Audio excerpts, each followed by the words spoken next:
अगर आपकी एग्जाम्स को अराउंड 3 मंथ्स और 85 डेज है, भले आप मई में दे रहे हो, सितंबर में दे रहे हो, जैन में दे रहे हो, जब भी दे रहे हो, then this PDF is going to be the game changer for you. बहुत ही मस्त वाला डिटेल्ड मैंने पीडीएफ बनाया, सीए इंटर सीए फाइनल दोनों के लिए। दोनों का मैं आप लोगों को स्ट्रेटेजी बताऊंगा।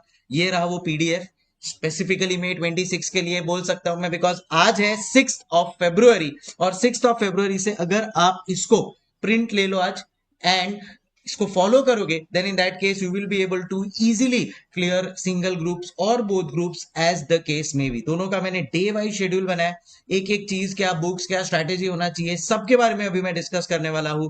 बट उसके पहले please stay subscribe to the channel. Inter में हो तो भाई बहुत लंबा जर्नी है तुम्हारा, definitely will stay in touch. And final में हो तो एएफएम है, कॉस्टिंग के लिए आईबीएस है, ये सारी चीजें आप लोगों को काफी हेल्पफुल रहेगी when I put the important videos in this channel. अच्छा, ये पीडीएफ आपको कहां मिलेगा? तो रिस्पेक्टिव से इंटर का मेरा अलग से टेलीग्राम चैनल है, फाइनल का अलग से टेलीग्राम चैनल है, दोनों का लिंक दे दिया है नीचे। किस पे भी आप जिसको बिलोंग करते हो आप उसके ऊपर क्लिक करो and you can be a part of it. All important resources, exam time MCQs, ये सारी चीजें मैं वहां पे डिस्कस करता हूं। सो ऐसा नहीं है कि वहां पे कुछ भी टाइम पास होगा, it is only going to be very very helpful to you all. ठीक है, तो आज अज्यूम करते हैं अपन लोग कि आप लोग ये जब वीडियो देख रहे हो तो 6 फरवरी के हिसाब से मैंने बनाया, थोड़ा ऊपर नीचे होगा, एक दो दिन बाद आप देख रहे हो, तो जब भी आप देख रहे हो उसके हिसाब से आपको ट्वीक करना पड़ेगा। But if you are giving May 26, stay connected because important information is coming। CA inter CA final, एक ग्रुप देना है, दोनों ग्रुप देना है, आप या मैं मन से नहीं डिसाइड करेंगे, अपने को टाइमलाइन के हिसाब से बैठना पड़ेगा, देखना पड़ेगा कि वेयर डू वी स्टैंड। तो सबसे पहला क्वेश्चन जो अपने को यहां पे देखना है is obviously going to be that मेरा studies in terms of video lectures complete हुआ है कि नहीं। अगर आप प्लान कर रहे हो for both the groups, then today by 6 February all lectures have to be completed. इधर मैं चाहिए तो ऐड कर देता हूं, बाय 6 फरवरी, बाय 6 फरवरी यानी आज तक आपका please all lectures should have been completed, because otherwise it will be very difficult for you to revise everything. खाली पढ़ना ही तो सब कुछ नहीं है ना, रिवीजन भी करना पड़ेगा। 2 रिवीजन का शेड्यूल दिया है मैंने दोनों ग्रुप के लिए, तो देखते हैं आप किस हिसाब से फॉलो कर पाते हो and where do you stand. अगर आप सिंगल ग्रुप दे रहे हो देन इन दैट केस आप अपना सिलेबस 28 फरवरी तक कंप्लीट करते हो ना, तो भी कोई टेंशन नहीं है। अच्छा, जब रिवीजन कर रहे हो कुछ बातों का आपको ध्यान में रखना है, specifically stick to one book और वन नोट्स। एक ऐसा बुक जहां पे आप जो भी सब्जेक्ट पढ़ रहे हो उसका 100% module RTP MTP PYQ coverage होना चाहिए। से फॉर एग्जांपल आप लोग इंटर में अगर मेरा कॉस्टिंग एफएम का बुक पढ़ रहे हो तो आपको पता है कि ये सब चीजें अपन कवर करते हैं। फाइनल में एएफएम कर रहे हो तो आपको पता है we have to cover all of these things for sure. ठीक है, सो प्लीज विदाउट फेल आप जब रिवाइज कर रहे हो ना, तो इसमें 1% भी कॉम्प्रोमाइज नहीं होना चाहिए, बिकॉज पेपर मेजरली इसी में से बन के आता है। 80% of all inter and final, inter तो मैं बोलूंगा 100% of the paper will be from this, CA final 80% of the paper will be from this. तो इट इज लाइक आपके लिए भाई ये एकदम गीता बाइबल कुरान के जैसा है, इसके बाहर और कुछ नहीं आएगा। जब पता है ये चीज तो फर्स्ट रिवीजन से अपने को ये चीज को फॉलो करना है। जब ये पढ़ रहे हो तब स्पेसिफिकली फिर बाद में से फॉर एग्जांपल आप एडवांस अकाउंट्स पढ़ रहे हो या एफआर पढ़ रहे हो, एएफएम पढ़ रहे हो, जो भी पढ़ रहे हो, जब फर्स्ट रिवीजन करोगे ना तो जो इंपॉर्टेंट क्वेश्चंस है, मेजरली सारे important questions with all the concepts आपको वो कवर करना है। सेकेंड रिवीजन के टाइम पे वही टाइम पे आपको रियलाइज कर देना है कि सेकेंड टाइम पे आप कौन से क्वेश्चंस कर ले रहे हो, वो मार्क करना है। अगर आपको एएफएम या इंटर कॉस्टिंग एफएम का वैसा प्लानर चाहिए तो नीचे खाली कमेंट में प्लानर लिख देना और सब्जेक्ट लिख देना, I will provide you for sure in the upcoming days. So this is going to be our priority for every subject, irrespective आप कौन से प्रोफेसर से पढ़े हो, क्या है क्या नहीं, उससे कोई लेना देना नहीं है। ये आपका एज अ स्टूडेंट कर्तव्य है, रिस्पॉन्सिबिलिटी है to complete this, to try to complete this in the first revision. आपको ये करना ही करना है। अब जब फर्स्ट रिवीजन कर रहे हो तो क्वेश्चंस का प्रैक्टिस, रिटर्न प्रैक्टिस करना है, तब ऑडिट करोगे नहीं चलेगा, आगे जाके तकलीफ होगी।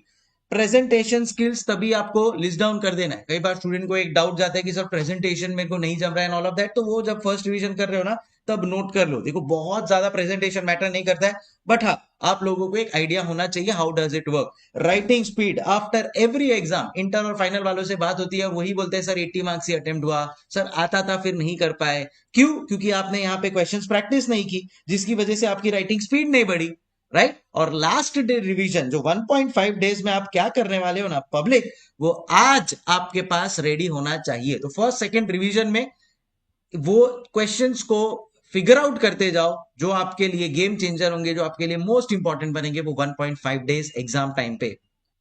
बिकॉज क्या होता है पता है क्या, यहां पे आपका काम एंड कूल रहना बहुत जरूरी है। तो ये टाइम पे पैनिक नहीं होना चाहिए 1.5 डेज पे, क्या पढ़ूं मैं एग्जाम के डेज पे आके, नहीं। तब आपका सब चीज रेडी होना चाहिए। तो ये फर्स्ट रिवीजन से ही प्लीज ये चीज इंकलकेट कर लो। आप सोचो कि हाँ बाद में देखूंगा मैं लास्ट डे पे क्या पढ़ना है, हाँ बाद में थोड़ा प्रैक्टिस कर लूंगा मेरे हिसाब से, इन अ चॉल वे। सीए का एग्जाम्स है, this is not how you approach your things, ठीक है। अब अगर आप सीए फाइनल दे रहे हो, देखो मैंने सीए इंटर और सीए फाइनल दोनों का properly subject wise day wise plan allocate किया है, इंडिविजुअल देना है, दोनों ग्रुप देना है, एवरीथिंग, तो वो सब मैं आपको बताऊंगा। और ये पूरा का पूरा चीज टेलीग्राम ग्रुप के ऊपर शेयर भी कर दूंगा। बहुत अच्छा पीडीएफ है, प्रिंट ले लो और रोज इसको देखने का। अच्छा अगर आप एक ग्रुप दे रहे हो तो 2 मॉक टेस्ट आपको देना कंपलसरी है। बिकॉज कैसा है पता है क्या, जब आप एक ही ग्रुप दे रहे हो ना तो आप इंटरनली बहुत श्योर होना चाहते हो कि यार मैं तो क्लियर कर ही लूंगा, एक ही तो ग्रुप दे रहा हूं। तो वो कब हो पाएगा, जब आपने 2 मॉक टेस्ट दिया है और अभी इंस्टीट्यूट के लेवल को देखकर 2 डिफिकल्ट मॉक टेस्ट। सर आप आपके सब्जेक्ट का मॉक टेस्ट लाओगे क्या डिफिकल्ट वाला? The answer is yes. Sir कहां पे उसको शेयर करोगे? यही टेलीग्राम चैनल के ऊपर मैं शेयर करूंगा और यही यूट्यूब पे मैं आपको उसका इंटीमेशन दूंगा। सो इसके लिए बोल रहा हूं be a part of it, will be very very helpful to you.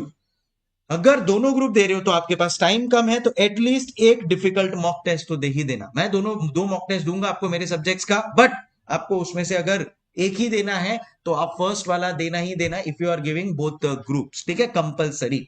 Daily study discipline अब लेकर आना जरूरी है। आने वाले 85 टू 90 डेज जो भी आपके पास अवेलेबल है, एक भी दिन ये चीज मिस नहीं होना चाहिए। देर विल बी डेज जब 12 की जगह 14 आवर्स पढ़ाई होगा, देर विल बी डेज जब खाली 4 आवर्स भी पढ़ाई होगा, बट अपना मोमेंटम लूज नहीं करना है। कभी कभी है ना, मॉर्निंग में आप उठे, आपका मन नहीं किया, लंच तक पढ़ाई नहीं होगी, तो आपको बहुत टेंशन आ जाएगा लंच के बाद कि अरे यार पढ़ाई नहीं हुई, आज पढ़ाई नहीं हुई। उसकी वजह से आप आने वाला जो बाकी का दिन है, 6-7 घंटे जो पढ़ाई हो सकते हैं उसको वेस्ट मत करो यार, अपन कवर अप कर लेंगे।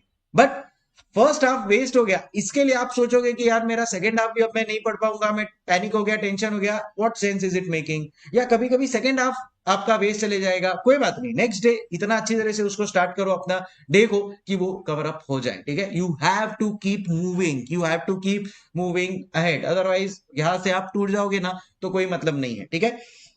फॉलो द शेड्यूल रिपीटेडली, इसमें फिर बाद में ऊपर नीचे मत होने। एंश्योर दैट जो टाइम पे आप डेली सोने को जा रहे हो, you have to sleep at that time, you have to wake up at that time, you have to study theory. Fix, मेरा जैसे फिक्स था कि मॉर्निंग 6 to 1:30 जब तक मैं लंच नहीं करूं तब तक थियोरी पे ही फोकस करता था। उसके बाद में I used to have lunch, go to sleep, then next 6 to 7 hours only practical करता था। So this was my schedule for the 3 months fix, inter and final both. Follow that. Consistency beats irregular effort. तो consistently पढ़ते रहो. There will be ups and downs in terms of hours. There will be 10 hours, there will be 14 hours, there will be 4 hours. That's absolutely fine. But रुकना नहीं है. Until and unless obviously health issue आ जाए तो अलग बात है. But otherwise just keep moving. Alright? चलो अब इंडिविजुअली मैं एक बार स्ट्रेटेजी डिस्कस कर लेता हूं। हाँ, एक और चीज, अगर आप एक ग्रुप दे रहे हो, दोनों ग्रुप दे रहे हो, always take 2 subject. This is the strategy I use. हर उसमें हर ग्रुप में एक थियरी एक प्रैक्टिकल है ही। जैसे अभी फॉर एग्जांपल इंटर है तो इंटर में ग्रुप 2 का लेता हूं मैं, तो costing FM 150 marks practical, audit SM 150 marks theory. Combination रखो उनका, एफएम के साथ ऑडिट, कॉस्टिंग के साथ एसएम, ऐसे आपको कॉम्बिनेशन रख के अपनी पढ़ाई करनी है। ऑलराइट गाइस, तो प्लीज ये सब चीजें आपको ध्यान रखना है। फॉर एग्जांपल आप सीए फाइनल में हो तो सीए फाइनल में भी आप लोगों को ऐसा कॉम्बिनेशन सेट करना पड़ेगा कि भाई एफआर के साथ थोड़ा ऑडिट, एएफएम के साथ थोड़ा audit, and that's how you will work, because otherwise it will become drive. जैसे मैं पूरा थियोरी पूरा दिन नहीं पढ़ सकता, फिर मेरा एफिशिएंसी खराब हो जाता है, इसलिए फर्स्ट हाफ में थियोरी का रखता हूं, मैं फ्रेश, फिर थोड़ा बैटरी डाउन होने लगता है तो प्रैक्टिकल पे आ जाता हूँ, बिकॉज वो सॉल्विंग है तो निकल जाता है, ठीक है।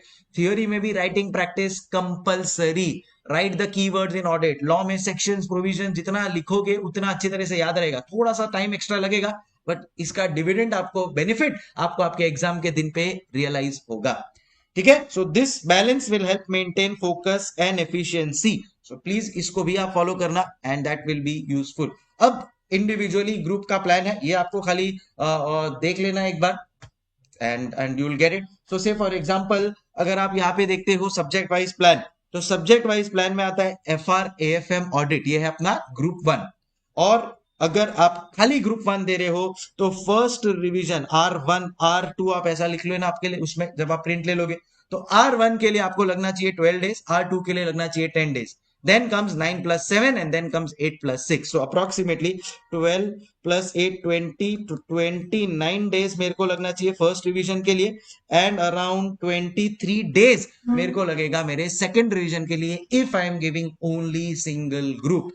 प्लस मेरे को कुछ 8 डेज स्पेयर है आज से मैं अगर गिनता हूं तो वो बैकलॉग आरटीपीएन मॉक टेस्ट के लिए, अज्यूमिंग आपका 28 फेब को सारे वीडियो लेक्चर्स देख के हो रहे। अगर 28 फेब के पहले हो गए देन इन दैट केस, से फॉर एग्जांपल आज का आपका आज की तारीख में हो गया, देन और एक रिवीजन ऐड कर दो तो आप सुपर डुपर कॉन्फिडेंट हो जाओगे अपने एग्जाम के लिए। प्लस आप 2 मॉक टेस्ट दे देना साथ में, I think nothing will be able to beat you. फिर बाद में वो एक ग्रुप भी आप एकदम पूरे शिद्दत के साथ क्लियर कर पाओगे फॉर श्योर। ठीक है, so this is going to be your subject wise plan for group 1। Same way group दोनों ग्रुप दे रहे हो आप तो सेम वे मैंने डे वाइज प्लान बनाया, just follow this and you will be done, कोई प्रॉब्लम नहीं आएगा। इंटरमीडिएट का भी मैंने ऐसा ही कुछ प्लान बनाया, वो भी मैं शेयर करता हूं। So advance accounts 10 plus 8 R1 R2 law DT GST, ये अगर आप सिंगल ग्रुप दे रहे हो तो 8 डेज मैंने स्पेयर रखा है, RTP MTP या कुछ बैकलॉग बच जाता है तो अगेन आरटीपी आपके इंडिविजुअल अटेम्प्ट का। अगेन इंटर ओनली ग्रुप 2 जो दे रहे हैं तो वो लोगों के लिए भी ये सेम आप लोगों को पैटर्न फॉलो करना है, just download this PDF and you will get to know the number of days, follow this strictly, you will be done with the timeline that you have. All right guys, तो please इसको follow करो। Inter का भी दोनों group का 85 days का मैंने बना दिया, जिसमें भी मेरे पास 3 दिन का बैकलॉग रखा है आरटीपी एमटीपी और बैकलॉग्स के लिए। ठीक है, 48 डेज में मेरा पूरा फर्स्ट रिवीजन होगा यहाँ पे, फिर बाद में 34 डेज में मेरा पूरा सेकंड रिवीजन होगा एंड विल बी डन। इसके बीच में आपको कभी भी कहीं भी कोई भी डाउट आता है, आपको लग रहा है कि सर आपके साथ एक बार डिस्कस करना है, feel free to drop me a WhatsApp and I will be more than happy to help you. In case आपको कोई सब्जेक्ट का, स्पेशली मेरे सब्जेक्ट का जैसे कॉस्ट एफएम है इंटर लेवल पे या AFM है फाइनल लेवल पे, इसका आपको कोई भी एग्जाम ओरिएंटेड बैच चाहिए, फास्ट ट्रैक बैच चाहिए, then also you can just drop me a WhatsApp, visit bbvirtuals.com, वहां पे आपको सारा इन्फो मिल जाएगा if your concepts are not clear. और अगर आपको लग रहा है कि यार ये सब्जेक्ट कहीं मेरे को क्लियर फेल ना करवा दे पूरे CA में, so you can be open for that. मस्त में डेमोज देखो ऑनलाइन, मजा आएगा आपको देख के and you will feel the difference of what you know and how you can improve yourself in terms of those subjects। ठीक है, चलो सो ये मैं आप लोगों के साथ शेयर कर रहा हूं PDF, प्लीज रिलीजियसली इसको फॉलो करो। कैसा लगा कमेंट में जरूर बताना। इंडिविजुअल सब्जेक्ट कॉस्ट FM और AFM का प्लानर कमेंट में डाल देना। Any which case I will be getting it up in the upcoming days for your benefit. Time for me to say हasta la vista, take care, keep smiling. ठीक है, कोई भी चीज हो और कुछ आप लोगों को मेरी तरफ से चाहिए प्लीज कमेंट कर दो, टेलीग्राम चैनल पे आ जाओ जहां से आपको ये PDF मिलेगा एंड रॉक करते हैं May 26 में। Thank you, keep smiling and yes we will do it.